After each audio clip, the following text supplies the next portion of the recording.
Hello viewers, जय श्री राधे। चलिए start करते हैं आज का वीडियो। आज मैं एक्चुअली आपसे बात करने जा रहा हूँ फर्टिलाइजर्स के बारे में। उर्वरक, हिंदी में बोलते हैं उर्वरक। ये फर्टिलाइजर्स होते क्या हैं? तो प्यारे बच्चों, जो भी ये वीडियोस देख रहे हैं, आपने बार बार ये नाम सुना होगा, फर्टिलाइजर, उर्वरक। तो ये होते क्या है? ये ऐसे केमिकल सब्सटेंस होते हैं, या आप ऐसे कह सकते हैं ये आर्टिफिशियल बनाए जाते हैं, सिंथेटिक भी होते हैं, नेचुरल भी होते हैं ये एक्चुअली। तो ये ऐसे सब्सटेंस होते हैं जो क्या करते हैं, आपके क्रॉप जो है, आपका जो अनाज है, उसकी ग्रोथ को बढ़ा देते हैं। कैसे? प्लांट की ग्रोथ को बढ़ा के। ये क्या करते हैं, जिस भी प्लांट पे, जिस भी क्रॉप पे आप ये यूज कर रहे हो फर्टिलाइजर, ये उसकी ग्रोथ को बढ़ा के आपके ओवरऑल क्रॉप प्रोडक्शन को क्या कर देते हैं, इंक्रीज कर देते हैं।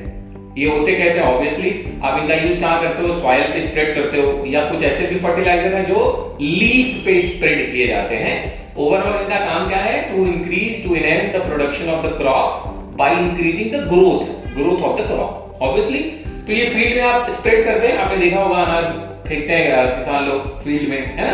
तो वो होता क्या, वाटर सॉल्युबल होता है। तो ये वाटर में सॉल्युबल होके क्या होता है, आपके अर्थ में ज्यादा दिन तक नहीं रह पाता, सरफेस पे ऑब्वियसली सॉल्युबल है, तो ये नीचे की तरफ मूव कर जाता है। ठीक इसी वजह से ये प्लांट क्या करते हैं, इसको एब्जॉर्ब कर लेते हैं थ्रू जो इनके रूट्स होते हैं उसके थ्रू एब्जॉर्ब कर लेते हैं। कुछ लोग लीफ पे भी स्प्रेड करते हैं इसको, तो वो लीफ के थ्रू एब्जॉर्ब कर लेते हैं। ठीक है। अब प्रॉब्लम सिर्फ यहाँ पे ये है कि अगर हम नेचुरल जो फर्टिलाइजर है, अच्छा आपको लग रहा होगा सर ये नेचुरल आप बार बार वर्ड यूज कर रहे हो, तो मैं आपको बता दूं मेरे प्यारे दोस्तों, बच्चों, एक्चुअली फर्टिलाइजर को आप क्लासिफाई कर सकते हैं दो तरीके से, नेचुरल और सिंथेटिक। नेचुरल वाले मतलब जैसे आपने देखा होगा गांव में जो किचन की राख होती है वो स्प्रेड कर देते हैं, गोबर स्प्रेड कर देते हैं, है ना? तो ये नेचुरल की कैटेगरी में आ रहे हैं, है ना? और जो सिंथेटिक है मतलब जैसे बनाए गए हैं, जैसे आपने सुना होगा कि फॉस्फेट फर्टिलाइजर है ना, वो सुपर फॉस्फेट फर्टिलाइजर है। तो ये मैं आपको कुछ नाम अभी आगे बताऊंगा वीडियोस में, उस कॉमन यूज होने वाले फर्टिलाइजर। तो मैंने अभी आपको बोला कि ये दो तरीके के हैं, सिंथेटिक और नेचुरल। अब प्रॉब्लम क्या है, आप नेचुरल का यूज करो, कोई नुकसान नहीं है, ना तो सॉइल को ना तो एनवायरमेंट को। प्रॉब्लम है सिंथेटिक में। मैंने अभी बोला ये सॉल्युबल होते हैं, ये नीचे धीरे धीरे सॉइल में चले जाएंगे, सरफेस पे भाई एब्जॉर्ब होते हैं, नीचे नीचे चले जाएंगे सॉइल में।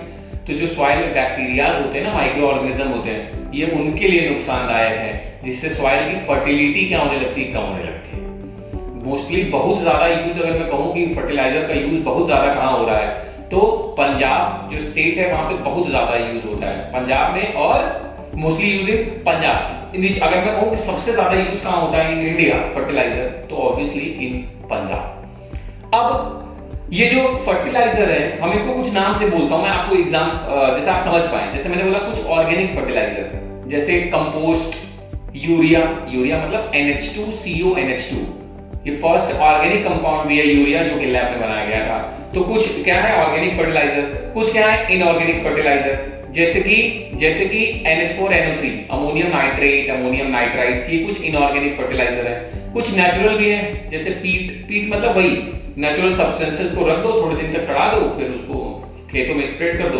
वही यूज हो जाते हैं। जैसे आजकल आपने देखा होगा जो शहर, उसमें भी ऐसा हो गया है, किचन जो वेस्टेज होते हैं, किचन का वेस्ट मतलब जैसे छिलके विलके, इनको कुछ दिन मिट्टी के साथ रखते हैं और ये कन्वर्ट हो जाते हैं इनटू द फर्टिलाइजर, और वो यूज कर लेते हैं अपने बालकनी में, या जो भी अपने छत पे रखे हुए प्लांट्स हैं उनमें। तो इनको बोलते हैं नेचुरल। कुछ आर्टिफिशियल है, ऑब्वियसली सिंथेटिक जो बनाया जा रहा है। तो अब सवाल ये होगा आपके दिमाग में कि सर फर्टिलाइजर में ऐसा क्या होता है कि जो प्लांट इनसे ले लेता है, सॉल्युबल है, अर्थ में जाता है, रूट एब्जॉर्ब कर लेता है, क्या होता है ऐसे? तो प्राइमरीली प्यारे बच्चों इनमें होता है nitrogen, phosphorus and potassium. Mainly अगर मैं कहूं कि इनका यूज क्या है, तो ये नाइट्रोजन, फास्फोरस और पोटेशियम यूज ये प्लांट्स को दे रहे हैं। मेनली इनका काम क्या है। लेकिन अगर सेकेंडरी में बोलूं तो कैल्शियम, सल्फर और मैग्नीशियम भी ऑब्वियसली प्रोवाइड कर रहे हैं। और अगर माइक्रो बोलूं, बहुत छोटे अमाउंट में, तो ये boron, chlorine, manganese, iron, zinc, copper, इन सब का भी एक तरीके के क्या है, ये सोर्स है। ठीक, तो अभी स्विच किया जा रहा है टू द सिंथेटिक फर्टिलाइजर जो कि नुकसान पहुंचा रहे हैं सॉइल को, उससे हम जा रहे हैं बायो फर्टिलाइजर की तरफ। मतलब ऐसे फर्टिलाइजर जो डिग्रेडेबल है, डिग्रेड हो जाएंगे, सॉइल को नुकसान नहीं पहुंचाएंगे, है ना, फर्टिलिटी पे कोई प्रभाव नहीं पड़ेगा।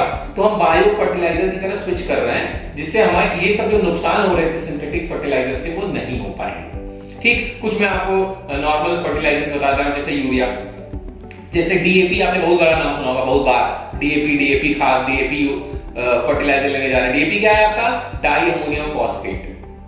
अगला क्या है, सुपर फॉस्फेट। पहला फर्टिलाइजर है जो आर्टिफिशियल बनाया भी गया था, सुपर फॉस्फेट। फिर हो गया जिंक फॉस्फेट, फिर हो गया पोटास खाद, पोटास उर्वरक। तो ये है कुछ नॉर्मल यूज्ड फर्टिलाइजर जो हम यूज किए जाते हैं। तो मैं ऐसे छोटे छोटे टॉपिक्स आपको उठाऊंगा जिनके बारे में मैं आपको कुछ ज्यादा नॉलेज दे पाऊं। तो आज का वीडियो टोटली था किसके ऊपर, फर्टिलाइजर के ऊपर। ये है क्या, ये प्लांट को कैसे सपोर्ट करते हैं, क्या न्यूट्रिएंट प्रोवाइड करते हैं, है ना, इनका फायदा भी क्या है, नुकसान भी क्या है, कुछ कॉमन फर्टिलाइजर के नाम क्या है ना, ये मैंने आपको थोड़े से इस वीडियो के थ्रू बताने की कोशिश की है। तो अगर आपको कुछ और भी किसी चीजों के बारे में जो कि ऑब्वियसली केमिस्ट्री से रिलेट करते हो, एनवायरनमेंट से रिलेट करते हो, तो आप मुझे प्लीज मैसेज करिएगा, कमेंट करिएगा। आपको ये वाला वीडियो कैसा लगा आप इसके बारे में मुझे कमेंट करके बताइएगा। और ऐसे अपना सपोर्ट बनाए रहिए, केमिस्ट्री रॉक्स को फॉलो करिए और अपने दोस्तों तक भी पहुंचाइए। जय श्री राधे।